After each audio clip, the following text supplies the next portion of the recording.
ginnaaw sortie bu Cheikh Bara Ndiaye daal di defoon fee ca Walfadjri tey ci alxames ji doon dikk lu bari ci condamnation bi nga xam ne bii def nañ ko kii di Ousmane Sonko ak sortie ki nga xam ne bii mooy procureur Cheikh Bara Ndiaye ñëw na ci ba ñëw ci sax li nga xam ne bii moom mooy bracelet électronique yi nga xam ne bii ñu ngi koy takkal ñenn ci réewum Sénégal dikk na tamit ci place yi nga xam ne bii.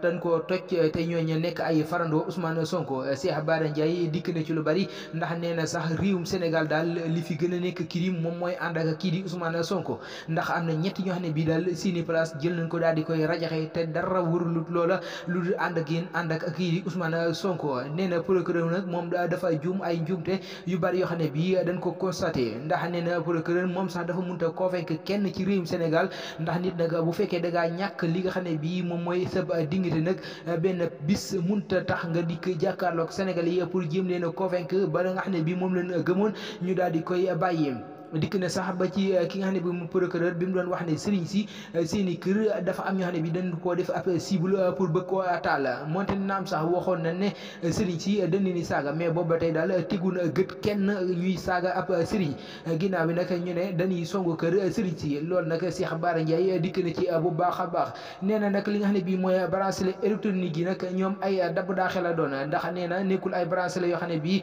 dafa nekk yu baax ndax nee na mën nañ la koo takkal nga wër fu la neex dem fu la neex te ñoom duñ ko gis ndax dañ lay woo téléphone di la laaj naa la ndax sarse nga ko ndax tamit yaa ngi buuse wala ana fan ngay dem mu nekk nag ay bracelet yoo xam ne bii kii di Cheikh Bara Ndiaye détruire na yooyu bracelet ndax nee na nekkul yu baax dañ ci xooxalaate rek